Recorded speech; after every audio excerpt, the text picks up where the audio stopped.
ബഹുമാന്യരായ സഹോദരന്മാരെ, സഹോദരികളെ, സർവശക്തനായ അല്ലാഹുവിൻ്റെ അനുഗ്രഹങ്ങൾക്ക് നന്ദി പ്രകാശിപ്പിച്ചുകൊണ്ട്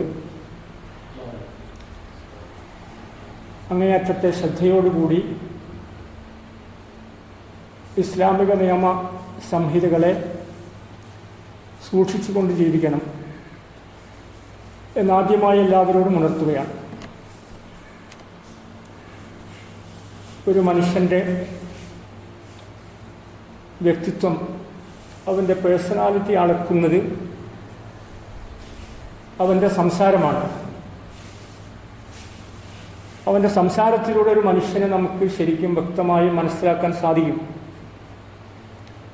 ഇപ്പോൾ ചില ആളുകളൊക്കെ മോശമായി സംസാരിക്കുമ്പോൾ അദ്ദേഹത്തിൻ്റെ സംസാരത്തിലൊരു സംസ്കാരവുമില്ല എന്ന് നമ്മൾ പറയും. അപ്പോൾ യഥാർത്ഥത്തിൽ ഒരു മനുഷ്യനെ മനുഷ്യനാക്കി മാറ്റുന്നത് അവൻ്റെ സംസ്കാര സമ്പന്നമായിട്ടുള്ള പെരുമാറ്റവും അളന്നു മുറിച്ചുള്ള അവൻ്റെ സംസാരവുമാണ്. പലപ്പോഴും ഈ രംഗത്ത് നമുക്ക് വരുന്ന പാളിച്ചകൾ മനസ്സിലാക്കി കൂടുതൽ സൂക്ഷ്മതയോടുകൂടി നമ്മുടെ സംസാരവും പെരുമാറ്റവും എല്ലാം മാറ്റിയെടുക്കണം എന്ന് പരിശുദ്ധ ഇസ്ലാം ഓരോ വിശ്വാസിയോടും ആവശ്യപ്പെടുകയും അവനെ ബോധ്യപ്പെടുത്തുകയും ചെയ്യുന്നുണ്ട്.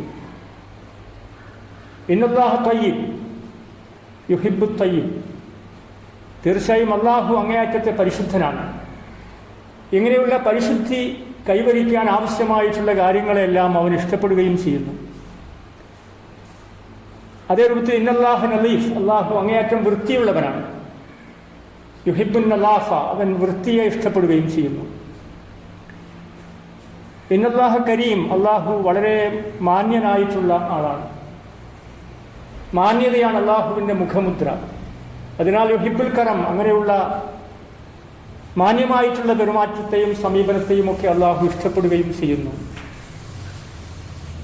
ഇന്നല്ലാഹ ജവാദ്, അല്ലാഹു ജവാദ്, അങ്ങേയറ്റത്തെ ഉദാരതയോടുകൂടി ഔദാര്യത്തോടുകൂടി പെരുമാറുന്നവരാണ്. യുഹിബ്ബുൽ ജവാദ്, അങ്ങനെയുള്ള ഔദാര്യത്തെയും അങ്ങനെയുള്ള സമീപനത്തെയും ഒക്കെ അല്ലാഹു ഇഷ്ടപ്പെടുകയും ചെയ്യുന്നു. പ്രവാചകന്റെ തുർമുദി നിവേദനം ചെയ്ത വചനമാണ്. ഒരു മനുഷ്യന്റെ ജീവിതത്തിൽ അവൻ അനുവർത്തിക്കേണ്ട നയനിലപാടുകൾ വ്യക്തമായി വിശ്വാസികളെ ബോധ്യപ്പെടുത്തുകയും പഠിപ്പിക്കുകയുമാണ് അള്ളാഹുവിൻ്റെ പ്രവാചകൻ സല്ലല്ലാഹു അലൈഹി വസല്ലം ചെയ്യുന്നത്. പ്രവാചക തിരുമേനിയുടെ സംസാരത്തെ സംബന്ധിച്ച് പറയുന്നുണ്ട്, കാന യുഹദ്ദിസു ഹദീസൻ ലൗ അദ്ദഹുൽ ആദ്ദു ലഅഹ്സാഹു. പ്രവാചകന്റെ സംസാരം എങ്ങനെയായിരുന്നു? ആരെങ്കിലും ഒന്ന് അദ്ദേഹത്തിന്റെ സംസാരത്തിന്റെ വാക്കുകൾ എണ്ണുകയാണെങ്കിൽ അതിങ്ങനെ ലഅഹ്സാഹു, അത് നമുക്ക് എണ്ണി തിട്ടപ്പെടുത്താൻ സാധിക്കുമായിരുന്നു എന്നാണ്. ഇങ്ങനെ ചരപറയെ സംസാരിക്കുകയില്ല പ്രവാചക തിരുമേനി സല്ലല്ലാഹു അലൈഹി വസല്ലം. അങ്ങേയറ്റത്തെ ശ്രദ്ധയോടുകൂടി താല്പര്യത്തോടുകൂടി ആളുകളെ തന്നിലേക്ക് ആകർഷിക്കുന്ന വിധത്തിൽ ആളുകൾക്ക് താൻ പറയുന്ന സംസാരം എണ്ണി തിട്ടപ്പെടുത്താവുന്ന രൂപത്തിൽ വളരെ കൃത്യമായിട്ടുള്ള രീതിയായിരുന്നു പ്രവാചക തിരുമേനി സല്ലല്ലാഹു അലൈഹി വസല്ലം അവലംബിച്ചിരുന്നത്. കാന ഫീ കലാമി റസൂലില്ലാഹി സല്ലല്ലാഹു അലൈഹി വസല്ലം തർത്തീലുൻ വതർത്തീൽ. പ്രവാചകന്റെ സംസാരം ഇങ്ങനെ നിർത്തി നമ്മളൊക്കെ ആണെങ്കിൽ ഒന്നായിട്ട് സംസാരിക്കും. അങ്ങനെയല്ല, ആളുകൾക്ക് കാര്യങ്ങൾ ബോധ്യപ്പെടുത്തുകയും അവർക്ക് കാര്യങ്ങൾ മനസ്സിലാകുകയും ചെയ്യുന്ന രൂപത്തിൽ അങ്ങേയറ്റത്തെ സൂക്ഷ്മത പാലിച്ചുകൊണ്ടാണ്, ശ്രദ്ധ പുലർത്തിക്കൊണ്ടാണ് പ്രവാചക തിരുമേനി സല്ലല്ലാഹു അലൈഹി വസല്ലമ സംസാരിച്ചിരുന്നത് എന്നതാണ്. അതുകൊണ്ട് തന്നെ സംസാര മര്യാദകളെ സംബന്ധിച്ച്, പെരുമാറ്റ കലകളെ സംബന്ധിച്ച് ഓരോ വിശ്വാസിയും കൂടുതൽ ശ്രദ്ധിക്കുകയും ആ പ്രവാചകന്റെ മാതൃക പിൻപറ്റുകയും ചെയ്യണമെന്നതാണ്. പ്രമുഖനായിട്ടുള്ള പ്രബോധകനും പരിശീലകനുമായിട്ടുള്ള ഡോക്ടർ മുഹമ്മദ് അൽ അരീഫി, അദ്ദേഹം പെരുമാറ്റ കലയെ സംബന്ധിച്ച്, സംസാര രീതികളെ സംബന്ധിച്ച് വളരെ വിശുദ്ധമായ ഗ്രന്ഥങ്ങൾ രചിച്ചിട്ടുള്ള വ്യക്തിയാണ്. അദ്ദേഹം സംസാരത്തെ സംബന്ധിച്ച് പറയുന്നുണ്ട്, ചില ആളുകൾ സംസാരിക്കുമ്പോൾ ആളുകളൊക്കെ എങ്ങനെ ഉറ്റുനോക്കും, വളരെ ശ്രദ്ധയോടുകൂടി കേൾക്കും ചില ആളുകളുടെ സംസാരം. വേറെ ചില ആളുകളൊക്കെ സംസാരിക്കുമ്പോൾ ആളുകൾ മൊബൈൽ ഫോണിൽ നോക്കിയിരിക്കും. അതേ രൂപത്തിൽ വേറെ അങ്ങനെ കാര്യങ്ങളൊക്കെ അവരുടെ കാര്യങ്ങൾ ഇങ്ങനെ നടത്തിക്കൊണ്ടിരിക്കും. ഈ പ്രസംഗത്തിലോ ഈ സംസാരത്തിലോ ശ്രദ്ധിക്കുകയില്ല എന്നതാണ്. യഥാർത്ഥത്തിൽ ഇവിടെ സംഭവിക്കുന്നത് അദ്ദേഹത്തിൻ്റെ സംസാര വൈഭവമാണ്. അപ്പോൾ ഓരോരുത്തർക്കും ഇത് ഉണ്ടാകണമെന്നതാണ്. സംസാരിക്കാനുള്ള വൈഭവവും കഴിവും ഓരോരുത്തരും വളർത്തിയെടുക്കണം. അങ്ങനെയാകുമ്പോൾ നമ്മുടെ വീട്ടിലും കുടുംബത്തിലും സമൂഹത്തിലും കച്ചവട കേന്ദ്രങ്ങളിലും ഓഫീസുകളിലുമെല്ലാം ആളുകൾ നമ്മളെ കേൾക്കുകയും നമ്മളെ ശ്രദ്ധിക്കുകയും ചെയ്യുമെന്നതാണ്. ഇപ്പോൾ അദ്ദേഹം വിശദീകരിക്കുന്നത് അധ്യാപകനെ സംബന്ധിച്ച്. ഒരു അധ്യാപകൻ, ചില അധ്യാപകന്മാരൊക്കെ ക്ലാസ്സിൻ്റെ പുറത്ത് പള്ളിയിലേക്ക് പോകുമ്പോൾ അല്ലെങ്കിൽ ഗ്രൗണ്ടിലൂടെ ഇങ്ങനെ നടന്നു പോകുമ്പോൾ ഒക്കെ കുട്ടികളൊക്കെ അടുത്ത് ചുറ്റും കൂടി അദ്ദേഹത്തിൻ്റെ കൈപിടിക്കുകയും അദ്ദേഹത്തോട് സലാം പറയുകയും വിവരങ്ങളൊക്കെ അന്വേഷിക്കുകയും ചെയ്യും ചില അധ്യാപകർ പോകുമ്പോൾ. വേറെ ചില അധ്യാപകർ ഇങ്ങനെ ഗ്രൗണ്ടിലൂടെ പോകുമ്പോൾ ആളുകൾ, അദ്ദേഹം ഒറ്റക്കാണ് പോവുക, ആരും അദ്ദേഹത്തിന് കുട്ടികളും ആരും അദ്ദേഹത്തെ ശ്രദ്ധിക്കുന്നില്ല.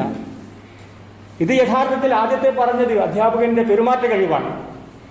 അങ്ങനെയുള്ള പെരുമാറ്റം അധ്യാപകർക്ക് മാത്രമല്ല, ഒരു വീട്ടിലെ എല്ലാ മെമ്പർമാർക്കും അംഗങ്ങൾക്കും ഉണ്ടാകണമെന്നതാണ്.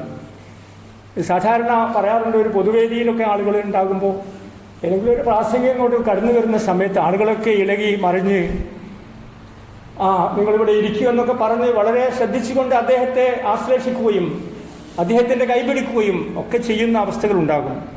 എന്നാൽ വേറെ ചില ആൾക്കാർ വരുമ്പോൾ സ്റ്റേജിന്മേൽക്ക് വരുന്ന സമയത്ത് ആളുകളൊന്നും ശ്രദ്ധിക്കൂല. അദ്ദേഹത്തെ അവിടെ ഇരിക്കാനൊന്നും പറയില്ല, അദ്ദേഹം അവിടെ വന്ന് ഇരിക്കുന്നു. ശരിക്കും മനസ്സുകളെ ആകർഷിക്കാനുള്ള കഴിവ് ഉള്ളവരായി നമ്മളെല്ലാവരും മാറുക എന്നതാണ് സാധാരണ നമ്മൾ ശ്രദ്ധിക്കേണ്ട കാര്യം. ചില വീട്ടിലേക്കൊക്കെ ഉപ്പ ഇങ്ങനെ കടന്നു വരുമ്പോൾ അല്ലെങ്കിൽ ഉമ്മ എവിടുന്നോ വീട്ടിലേക്ക് എത്തുന്ന സമയത്ത് കുട്ടികളൊക്കെ ഓടി അടുത്ത് വരും. ചില വീട്ടിൽ സന്തോഷം കൊണ്ട് കുട്ടികൾ തുള്ളിച്ചാടും. ചില ഉപ്പ വീട്ടിലേക്ക് വരുമ്പോൾ, ചില ഉമ്മമാർ വീട്ടിലേക്ക് വരുമ്പോൾ അവൻ്റെ ജ്യേഷ്ഠന്മാരോ അങ്ങനെയുള്ള ആൾക്കാരൊക്കെ അടുത്തേക്ക് വരും. വേറെ ചില വീട്ടിലൊക്കെ ഉപ്പ വന്നാലും വേണ്ടില്ല, ഉമ്മ വന്നാലും വേണ്ടി, ആര് വന്നാലും വേണ്ടില്ല, ആരും തിരിഞ്ഞു നോക്കില്ല. മക്കളൊക്കെ അവിടെ ഇരുന്ന് അവരുടെ പ്രവർത്തനങ്ങളിൽ ഏർപ്പെടും. യഥാർത്ഥത്തിൽ ഇവിടെ സംഭവിക്കുന്നത് പെരുമാറ്റ കലയിൽ നമ്മുടെ സ്വന്തം കുഞ്ഞുങ്ങളോട് പോലും ഉള്ള നമ്മുടെ പെരുമാറ്റ രീതിയിലുള്ള വ്യത്യാസമാണ്. ആ പെരുമാറ്റത്തിൽ മാറ്റമുണ്ടാക്കണമെന്നതാണ് ഇസ്ലാം ഓരോ വ്യക്തികളോടും പറയുന്നത്. നമുക്കിപ്പോൾ ഏറ്റവും ഇഷ്ടപ്പെട്ട ആളുകളുണ്ടാകും. മറ്റുള്ള ആളുകളെ സംബന്ധിച്ചിടത്തോളം നമ്മൾ അവരുമായി സംസാരിക്കുകയും പെരുമാറുകയും ഒക്കെ ചെയ്യും. അപ്പോൾ നമ്മൾ മറ്റുള്ളവരോട് പെരുമാറുമ്പോൾ മറ്റുള്ളവർക്ക് തോന്നണം, എന്നോട് ഏറ്റവും കൂടുതൽ ഇഷ്ടമുള്ളവൻ ഇദ്ദേഹമാണ് എന്ന് മറ്റുള്ള ആളുകൾക്കൊക്കെ തോന്നണം. നമ്മുടെ മാതാവിനോട് നമ്മൾ സംസാരിക്കുന്നു, അപ്പോൾ മാതാവിന് ഉമ്മയ്ക്ക് തോന്നണം, എൻ്റെ ഈ മകനാണ് ലോകത്ത് മറ്റാരേക്കാളും എന്നോട് ഏറ്റവും കൂടുതൽ ഇഷ്ടമുള്ളത് എന്ന് ഉമ്മക്ക് തോന്നണം. അതാണ് പെരുമാറ്റത്തിൽ ഏറ്റവും ഉയർന്ന തലമെന്ന് പറയുന്നത്.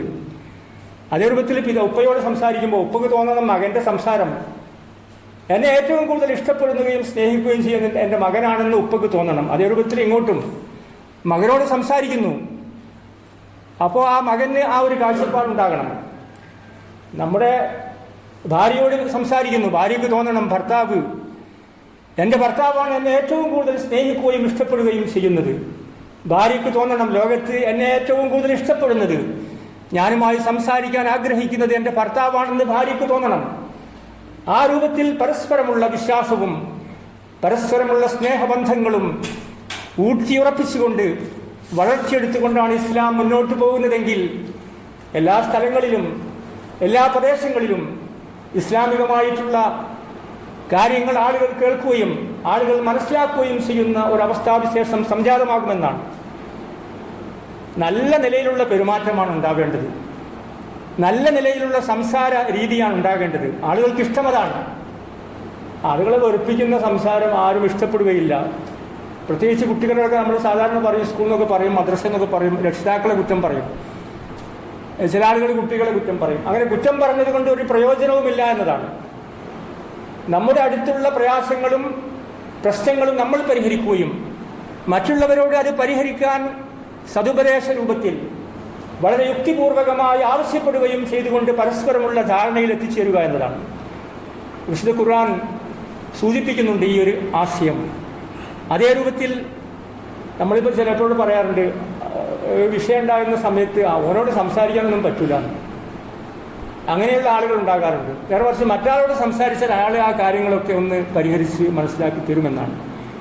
അതേ രൂപത്തിൽ അല്ലെങ്കിൽ അകൽച്ച ഉണ്ടാകുമെന്നതാണ്. ഇപ്പോൾ ഭാര്യ ഭർത്താവിൽ നിന്ന് അകലും, ഭർത്താവ് ഭാര്യയിൽ നിന്ന് അകലും. അങ്ങനെ എത്ര സംഭവങ്ങളാണ് മുസ്ലിം കുടുംബങ്ങളിൽ സംഭവിച്ചുകൊണ്ടിരിക്കുന്നത് എന്ന് ഓരോരുത്തരും ആലോചിക്കണം. ഈ സംസാരത്തിലെ അപാകതയാണ്. മാതാപിതാക്കളും മക്കളും, മാതാപിതാക്കൾ അകന്നു പോകും മക്കളിൽ നിന്ന്, മക്കൾ അകന്നു പോകും മാതാപിതാക്കളിൽ നിന്ന്. അയൽവാസികൾ തമ്മിൽ സംസാരിക്കാത്ത കുടുംബങ്ങൾ വർദ്ധിച്ചു വരികയാണ്. സുഹൃത്തുക്കൾ തമ്മിൽ സംസാരിക്കുന്നില്ല. അങ്ങനെയുള്ള വ്യത്യസ്തമായിട്ടുള്ള പ്രതിസന്ധികളുടെ ആഴം ദിനേന വർദ്ധിച്ചുകൊണ്ടിരിക്കുന്ന സമകാലിക പശ്ചാത്തലത്തിൽ വിശുദ്ധ ഖുർആൻ പറയുന്നു, അലം തര കൈഫ ദറബല്ലാഹു മസലൻ കലിമത്തുൻ തയ്യിബ. ഒരു നല്ല കലിമത്ത്, ലാ ഇലാഹ ഇല്ലല്ലാഹ് എന്ന ആശയം, അതിനെ ഒരു നല്ല വൃക്ഷത്തോടാണ് അള്ളാഹു ഉപമിച്ചിട്ടുള്ളത്. ആ കാര്യം നിങ്ങൾക്ക് പറഞ്ഞു തരട്ടെ എന്ന് അള്ളാഹു ചോദിക്കുന്നുണ്ട്. ഒരു നല്ല സംസാരം, ലാ ഇലാഹ ഇല്ലല്ലാഹ് ഉൾക്കൊണ്ട വിശ്വാസിയുടെ പെരുമാറ്റം ഒരു നല്ല വൃക്ഷത്തോടാണ് ഉപമിച്ചിട്ടുള്ളത്, ഒരു മരത്തോടാണ് ഉപമിച്ചിട്ടുള്ളത്. ആ മരം കശദരത്തിൻ തയ്യുവ, നല്ല മരമാണ്. അസ്ലുഹാ സാബിത്തുൻ, അതിൻ്റെ മുരടൊക്കെ നല്ല ഉറച്ചതാണ്. ഫർഖുഹാഫിസ, ആകാശത്തിലേക്ക് അതിൻ്റെ ശാഖകൾ പടർന്നു പന്തലിച്ചിട്ടുണ്ട്. തുത്തിയുഗ്രഹ, എല്ലാ സമയത്തും അതിൻ്റെ പഴങ്ങൾ ആളുകൾക്ക് നൽകി. ഇതായി യഥാർത്ഥ ഒരു മരം. ആ മരത്തെ പോലെയാകുന്നു ലാ ഇലാഹ ഇല്ലല്ലാഹ് ഉൾക്കൊണ്ട വിശ്വാസി എന്നാണ് ഖുർആൻ പരിചയപ്പെടുന്നത്. സൂറ ഇബ്രാഹിം. അല്ലെങ്കിലും എന്താ സംഭവിക്കുക? വമസലു കലിമത്തിൻ ഹബീസ, ഒരു ചീത്ത ആശയം, ഒരു ചീത്ത വാക്ക്, അത് ചീത്ത വൃക്ഷത്തോടാണ് ഉപമിച്ചിട്ടുള്ളത്. അതെങ്ങനെയാണ്? ഉജിത്തുസത്തുമിൻ ഫൗക്കിൽ, അത് ഭൂമിയിൽ നിന്നൊക്കെ പിഴുതു മാറ്റപ്പെട്ട ഒരു മരമാണ്. അതേ രൂപത്തിലായിരിക്കും. ഒരു അടിസ്ഥാനവും ഉണ്ടാവുകയില്ല, അതിൻ്റെ നിലനിൽപ്പുണ്ടാവുകയില്ല എന്നതാണ്. ആ രൂപത്തിലുള്ള ആളുകൾ ഉണ്ടാകും. എന്നാൽ അല്ലാഹു പറയുന്നു, യുസബ്ബിത്തുല്ലാഹു അല്ലദീന ആമനൂ ബിൽ ഖൗലി സാബിത്ത്. ഈ ഒരു സുസ്ഥിരമായ വാക്കുകൊണ്ട് അല്ലാഹു വിശ്വാസികളെ ഉറപ്പിച്ചു നിർത്തുന്നു. എന്നിട്ട് അവിടെ ഫിൽ ഹയാത്തി ദുനിയാ ഫിൽ ആഖിറ, ഇഹലോകത്തും പരലോകത്തും ഒക്കെ അങ്ങനെയാണ്. ഇഹലോകത്ത് നല്ല സാന്ദർഭികമായിട്ടുള്ള ഇടപെടലുകൾ നടത്തുന്ന, നല്ല സംസാര വൈഭവം കാണിക്കുന്ന, പെരുമാറ്റകലയിൽ ഉയർന്ന തലത്തിൽ നിലകൊള്ളുന്ന ആളുകൾക്ക് ദുനിയാവിലും അവർക്ക് തന്നെ മരണാനന്തര ജീവിതത്തിലും അള്ളാഹു സുസ്ഥിരമായിട്ടുള്ള സാഹചര്യങ്ങളും അവസ്ഥകളും ഉണ്ടാക്കുമെന്ന് വിശുദ്ധ ഖുർആൻ ഓരോ വിശ്വാസിയെയും പഠിപ്പിക്കുകയും ബോധ്യപ്പെടുത്തുകയുമാണ്. ഇപ്പോൾ ഒരാളെ കാണുമ്പോൾ തന്നെ അദ്ദേഹത്തിൻ്റെ കാഴ്ചയിൽ തന്നെ അദ്ദേഹത്തോട് നമുക്ക് സംസാരിക്കാൻ തോന്നും. അദ്ദേഹത്തിൻ്റെ രൂപം, ഭാവം എല്ലാം വളരെ ഭംഗിയുള്ളതായിരിക്കും. ഇത് നിർഭാഗ്യവാന്മാരെ പറ്റിയും സൗഭാഗ്യവാന്മാരെ പറ്റിയുമാണ്. ആദ്യം പറഞ്ഞത് സൗഭാഗ്യവാന്മാരുടെ അവസ്ഥയാണ്. അദ്ദേഹത്തെ കാണുമ്പോൾ നമുക്ക് സന്തോഷമുണ്ടാകും. മറ്റുള്ള ആളുകളെ കാണുമ്പോൾ നമുക്ക് വെറുപ്പ് പ്രകടിപ്പിക്കും. അദ്ദേഹത്തോട് ഇനി മുഖം കൊടുക്കേണ്ട എന്ന് നമുക്ക് തോന്നിപ്പോകും. അതേ രൂപത്തിൽ നല്ല സുഗന്ധമാണ് അദ്ദേഹത്തിന് ഉണ്ടാകുന്നത്. സാധാരണ സുഗന്ധമല്ല, മാനസികമായിട്ടുള്ള സൗന്ദര്യമാണ്, മാനസികമായിട്ടുള്ള സുഗന്ധമാണ് ആ വ്യക്തിയിൽ നിന്ന് ബഹിർഗമിക്കുന്നത്. മറ്റേ വ്യക്തിയിൽ നിന്ന് ദുർഗന്ധമാണ് ഉണ്ടാകുന്നത്. ഈ രൂപത്തിൽ മാനസികമായിട്ടുള്ള, ശാരീരികമായിട്ടുള്ള സുഗന്ധങ്ങൾ വ്യാപിപ്പിക്കുന്നവരാകണം വിശ്വാസികൾ എന്നതാണ്. ഒരിക്കലും അങ്ങനെയുള്ള ആളുകളോട് നമുക്കൊരു പേടി ഉണ്ടാകേണ്ടതില്ല. കാരണം അത് ഉറച്ച വിശ്വാസമുള്ള ആളാണ്. നേരെ മറിച്ച് അങ്ങനെ അല്ലാത്ത ആളുകളെ നമുക്ക് പേടിച്ച് മുന്നോട്ട് പോകേണ്ടി വരും. കാരണം ഇതിൻ്റെ കൊമ്പുകളുണ്ട്, ഇതിൻ്റെ വേരുകളുണ്ട്, ഇതിന് ആളുകൾക്ക് തണൽ നൽകും. അങ്ങനെയുള്ള വൃക്ഷത്തെ പോലെ മാറി ചിന്തിക്കുവാൻ, നമ്മുടെ പെരുമാറ്റകലയിൽ മാറ്റം വരുത്തുവാൻ, നമ്മുടെ സംസാര രീതികളിൽ പരിവർത്തനങ്ങൾ വരുത്തുവാൻ ആവശ്യമായിട്ടുള്ള പ്രവർത്തനങ്ങൾ ഓരോ വ്യക്തികളും നിർവഹിക്കുകയും ചെയ്യുകയും എന്നതാണ് ഇസ്ലാം പഠിപ്പിക്കുന്നത്. അതുകൊണ്ട് തന്നെ ഇപ്പോൾ ഈ ആയത്ത് വിശദീകരിക്കുന്നുണ്ട്. യാ അയ്യുഹല്ലദീന ആമനു, വിശ്വാസികളെ, ഇത്തഖുല്ലാഹ്, നിങ്ങൾ അല്ലാഹുവിനെ സൂക്ഷിക്കണം. വഖൂലു ഖൗലൻ സദീദ, അല്ലാഹു പറയുകയാണ്, നിങ്ങൾ നല്ല വാക്ക് പറയരുത്. എല്ലാ വെള്ളിയാഴ്ചയും ചില പള്ളികളിലൊക്കെ ഓതാറുണ്ട്.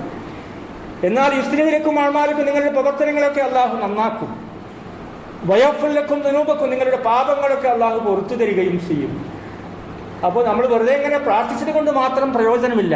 ആ പ്രാർത്ഥനയോടൊപ്പം നമ്മുടെ സംസാരം നന്നാക്കിയെടുക്കുകയും പ്രവർത്തനങ്ങൾ നന്നാക്കിയെടുക്കുകയും അങ്ങനെ അതുവഴി അള്ളാഹുവിൽ നിന്ന് പാപമോചനം അഭ്യർത്ഥിക്കുകയും ചെയ്യുന്ന വിശ്വാസികളായി മാറുക എന്നതാണ് ഓരോ വ്യക്തികൾക്കും ആവശ്യമായിട്ട്. ലാ ഇലാഹ ഇല്ലല്ലാഹ് എന്ന് പറയണം.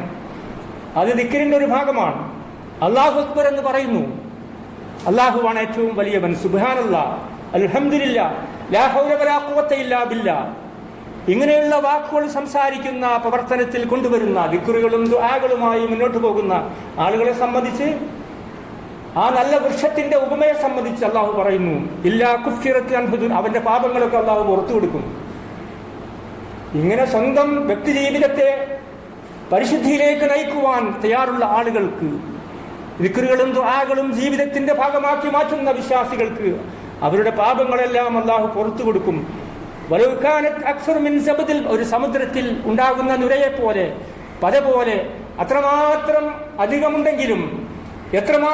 അധികമുണ്ടെങ്കിലും അവരുടെ പാപങ്ങളെല്ലാം അള്ളാഹു കഴുകിക്കളയുമെന്ന് പ്രവാചക തിരുമേനി സല്ലല്ലാഹു അലൈഹി വസല്ലം വിശ്വാസികളെ പഠിപ്പിക്കുന്നു. നല്ലതും ചീത്തയും ഒന്നും ഒരിക്കലും തുല്യമാകുകയില്ല.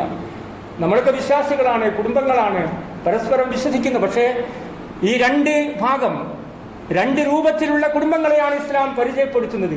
നല്ല കുടുംബം, ചീത്ത കുടുംബം, അത് രണ്ടും ഒരിക്കലും തുല്യമാവുകയില്ല. നന്മ മുഖേനയാണ്, നല്ല പ്രവർത്തനങ്ങൾ മുഖേനയാണ്, അങ്ങോട്ട് പോയി സലാം പറയുന്നത് മുഖേനയാണ്, അവർക്ക് രോഗമാകുമ്പോൾ അവരെ സന്ദർശിക്കുന്നത് മുഖേനയാണ് അവരുടെ തിന്മകളെ പ്രതിരോധിക്കുവാൻ വിശ്വാസികൾക്ക് സാധിക്കുന്നത്. അങ്ങനെയാവണം വിശ്വാസികൾ. ഇങ്ങോട്ട് തെറ്റ് ചെയ്താൽ പോലും അങ്ങോട്ട് തെറ്റ് ചെയ്യാതിരിക്കുകയും അവരോട് വിനയത്തോടുകൂടി സ്നേഹത്തോടുകൂടി അവരെ അഭിവാദ്യം ചെയ്യുകയും ചെയ്യുന്ന ഉയർന്ന നിലവാരത്തിലുള്ള വിശ്വാസികളെയാണ് ഇസ്ലാം ഉണ്ടാകണമെന്ന് ആഗ്രഹിക്കുന്നത്. പ്രവാചക തിരുമേനി സല്ലല്ലാഹു പറഞ്ഞു, നമ്മുടെ സംസാരം, നമ്മുടെ ലൈംഗികമായിട്ടുള്ള കാര്യങ്ങൾ, അതിനെ ഇല്ലാതാക്കുവാൻ, അതിനെ തെറ്റുകളിൽ നിന്ന് സംരക്ഷിക്കുവാൻ, ലൈംഗികമായിട്ടുള്ള കാര്യങ്ങളും നാവിന്റെ പ്രയാസങ്ങളും ഇല്ലായ്മ ചെയ്യുമെന്ന് ആരെങ്കിലും ജാമ്യം നിൽക്കുകയാണെങ്കിൽ അവര് സ്വർഗം നൽകാമെന്ന് ഞാൻ ജാമ്യം നിൽക്കുന്നു എന്ന് പ്രവാചക തിരുമേനി സല്ലല്ലാഹു അലൈഹി വസല്ലം പറയുകയുണ്ടായി. മൻ കാന യുഅ്മിനു ബില്ലാഹി വൽ യൗമിൽ ആഖിർ, ആരെങ്കിലും പരലോകത്തിലും അന്ത്യദിനത്തിലും ഒക്കെ വിശ്വസിക്കുന്നുവെങ്കിൽ ഫലിയഖുൽ ഖൈറൻ, അവരൊക്കെ നന്മകൾ, ഖൈറായിട്ടുള്ള കാര്യം മാത്രം പറയട്ടെ. ഔ യസ്മുത്, അല്ലെങ്കിൽ ഒന്ന് മിണ്ടാതിരിക്കട്ടെ എന്ന് പ്രവാചക തിരുമേനി സല്ലല്ലാഹു അലൈഹി വസല്ലം പറഞ്ഞു. അങ്ങനെയുള്ള യഥാർത്ഥ വിശ്വാസികളിൽ ഇസ്ലാമിക നിയമങ്ങൾ ജീവിതത്തിൽ പകർത്തി സംസാരത്തിലും പെരുമാറ്റത്തിലുമൊക്കെ ഇസ്ലാമിന്റെ നമ്മെ സംബന്ധിച്ചിടത്തോളം ഇത്തരം വിഷയങ്ങളിൽ കൂടുതൽ ജാഗ്രത പാലിക്കണമെന്നതാണ്. ഇപ്പോൾ ഒരാളുടെ അസാന്നിധ്യത്തിൽ, ഒരാളിവിടെ ഇല്ല, അയാളുടെ ന്യൂനതകളും കുറവുകളും നമ്മൾ പറഞ്ഞ് പ്രചരിപ്പിക്കുന്ന സ്വഭാവം ചില ആളുകളിൽ കാണാം. അതിനാണ് പരദൂഷണം എന്ന് പറയുന്നത്. ഇതിനെപ്പറ്റി അള്ളാഹു പറയുന്നതോ, അയുഹിബ്ബു അഹദുക്കും അൻ യഅകുല ലഹ്മ അഖീഹി മൈത, നിങ്ങളുടെ സഹോദരന്റെ ഒരു പച്ച മാംസം തിന്നാൻ നിങ്ങൾ ആഗ്രഹിക്കുന്നുവോ, ഇഷ്ടപ്പെടുന്നുവോ? അള്ളാഹു തന്നെ പറയുന്നുണ്ട്, അതിനെ നിങ്ങൾ എല്ലാവരും വെറുക്കും. അതേ രൂപത്തിലാണ് ആളുകളെ പറ്റി പരദൂഷണം പറയുന്നത്. സഹാബികൾ ചോദിക്കുന്നുണ്ട്, ഇൻകാന ഫീഹി മാ തഖൂലു, അല്ല പ്രവാചകരെ, നമ്മളിപ്പോ അവരിലുള്ള ഒരു സ്വഭാവത്തെ പറ്റിയാണ് പറയുന്നതെങ്കിലും അങ്ങനെ പരദൂഷണമാകുമോ? അപ്പൊ പ്രവാചകൻ പറയുന്നു, ഫഖദ് ഇസ്തബ്തഹു, അതാണ് പരദൂഷണം. ഒരാളുടെ ജീവിതത്തിൽ ഉള്ളത് പറയുന്നതാണ്, അയാളുടെ അസാന്നിധ്യത്തിൽ പറയുന്നതാണ്. അയാൾ ഇവിടെ ഇല്ല, അപ്പൊ അയാളെ പറ്റി ഉള്ള കാര്യങ്ങളാണെങ്കിൽ പോലും പറഞ്ഞാൽ അതാണ് പരദൂഷണം. എന്നിട്ട് വൈലം യകുൻ ഫീഹി മാ തഖൂൽ ഫഖദ് ബഹത്തുഹു, ഇനി അയാളിൽ ഇല്ലാത്ത കാര്യങ്ങളാണ് പറയുന്നതെങ്കിൽ അത് കളവായിട്ട്, വൈലം യകുൻ ഫീഹി, ആ കാര്യം അദ്ദേഹത്തിൽ ഇല്ലെങ്കിൽ അത് കളവാണ്. അവ പരദൂഷണം എന്ന് പറഞ്ഞാൽ അയാൾ ഉള്ള കാര്യങ്ങൾ പറയുകയാണ്, ഇല്ലാത്ത കാര്യങ്ങൾ പറഞ്ഞാൽ കളവാകുമെന്ന് പ്രവാചക തിരുമേനി സല്ലല്ലാഹു അലൈഹി വസല്ലം അവരെ പഠിപ്പിക്കുന്നുണ്ട്. ബുഖാരി നിവേദനം ചെയ്ത വചനമാണ്. ലാ യുഹിബ്ബുല്ലാഹുൽ ജഹറ ബിസ്സൂഇ, ചീത്തയായിട്ടുള്ള കാര്യങ്ങളൊക്കെ ഇങ്ങനെ പരസ്യമായിട്ട് പറയുന്നത് ഒരിക്കലും അള്ളാഹു ഇഷ്ടപ്പെടുന്നില്ല എന്നാണ്. ലാ യുഹിബ്ബുല്ലാഹ്, അള്ളാഹുവിന് ഇഷ്ടമില്ല. ഇന്ന് പരസ്യമായിട്ടുള്ള അങ്ങനെയുള്ള വിചാരണകളാണ് നടക്കുന്നത്. രാഷ്ട്രീയ രംഗത്ത് നാം അത് കാണുകയും കേൾക്കുകയും ചെയ്യുന്നു. വലിയ സദസ്സുകളിൽ വലിയ നേതാക്കന്മാരും പോലീസ് ഉദ്യോഗസ്ഥന്മാരും ഒക്കെയുള്ള സ്ഥലങ്ങളിൽ പരസ്യമായി അങ്ങനെയുള്ള ആളുകളെ അപമാനിക്കുന്ന പ്രവർത്തനങ്ങൾ നമ്മുടെ സംസ്ഥാനത്ത് പോലും വ്യാപകമായി നടന്നുകൊണ്ടിരിക്കുന്നു. പ്രത്യേകിച്ചും മതപണ്ഡിതന്മാർ പോലും മതത്തിന്റെ അടിസ്ഥാന പ്രമാണങ്ങളെ പറ്റി വിശദീകരിക്കുന്നു എന്ന് പറയുന്ന രൂപത്തിൽ തന്നെ മറ്റുള്ളവരെ മോശമായി ചിത്രീകരിക്കുകയും അവരൊന്നും ഇസ്ലാമല്ലെന്ന് പറയുകയും ചെയ്യുന്ന പുതിയ സംസ്കാരം, തീവ്രവാദത്തിന്റെ നിലപാടുകളിലൂടെ കടന്നുപോകുന്ന പണ്ഡിത വേഷധാരികൾ നമ്മുടെ സമൂഹത്തിൽ വർദ്ധിച്ചുകൊണ്ടിരിക്കുന്നു. ഇങ്ങനെയൊക്കെയുള്ള കാലഘട്ടത്തിൽ ഇസ്ലാമിക പ്രബോധനം എന്നത് അതീവ ദുഷ്കരമായി മാറുകയാണ്, പ്രയാസകരമായി മാറുകയാണ്. ഇവിടെയാണ് നമ്മുടെ സംസാരം നിയന്ത്രിക്കണമെന്ന് പറയുന്നത്, ഇവിടെയാണ് നമ്മുടെ പെരുമാറ്റം ഇസ്ലാമികവൽക്കരിക്കണമെന്ന് പറയുന്നത്. പ്രവാചക തിരുമേനി സല്ലല്ലാഹു അലൈഹി വസല്ലമയുടെ ജീവിത അനുഭവങ്ങളിലൂടെ കണ്ണോടിക്കുകയാണെങ്കിൽ എന്തുമാത്രം മാതൃകാധന്യമായ ജീവിതമാണ് പ്രവാചക തിരുമേനി സല്ലല്ലാഹു അലൈഹി വസല്ലമ വളർത്തിക്കൊണ്ടു വന്നിട്ടുള്ളത്. അദ്ദേഹത്തിന്റെ പ്രിയപ്പെട്ട അനുചരൻ, അദ്ദേഹത്തിന്റെ സർവന്റായിരുന്ന അനസ് ബിൻ മാലിക് പറയുന്നുണ്ട്, അദ്ദേഹത്തെ കൂട്ടാൻ വേണ്ടി ആളുകൾ വരുന്നു. പക്ഷേ ദീർഘകാലം പ്രയാസങ്ങൾ അനുഭവിച്ച് പ്രവാചകനോടൊപ്പം നിന്ന് അനസ് ബിൻ മാലിക് റളിയല്ലാഹു അൻഹു പ്രവാചകന്റെ സന്നിധിയിൽ നിൽക്കാനാണ് ആവശ്യപ്പെടുന്നത്. മാതാപിതാക്കളോടൊപ്പം പോലും പോകുവാൻ തയ്യാറില്ലാത്ത വിധത്തിൽ പ്രവാചക സ്നേഹത്തിന്റെ, പ്രവാചക അനുരാഗത്തിന്റെ ഊഷ്മളമായ ബന്ധങ്ങളാണ് പ്രവാചകനിൽ നിന്ന് സഹാബികളും താബിഈകളും എല്ലാം പകർത്തിയിട്ടുള്ളത്. അതിൽ നിന്ന് വ്യത്യസ്തമായി മുസ്ലിം സമൂഹത്തിലും മുസ്ലിം കുടുംബങ്ങളിലും ഇന്ന് നടന്നുകൊണ്ടിരിക്കുന്ന ആപൽക്കരമായ പ്രതിസന്ധികളിലൂടെ നാം കടന്നു പോകുമ്പോൾ നമ്മുടെ സംസാരവും നമ്മുടെ പെരുമാറ്റവും, പ്രവാചകൻ പറയുന്നുണ്ട്, ലൈസൽ മുഅ്മിനു ബിത്തആൻ, ആക്ഷേപിക്കുന്നവൻ വിശ്വാസിയല്ല. പലപ്പോഴും നമുക്ക് ഏറ്റവും ഇഷ്ടം അതാണ്, ആക്ഷേപിക്കുക, മാതാപിതാക്കളെ ആക്ഷേപിക്കുക, മക്കളെ ആക്ഷേപിക്കുക, അധ്യാപകന്മാരെ ആക്ഷേപിക്കുക, വിദ്യാർത്ഥികളെ ആക്ഷേപിക്കുക.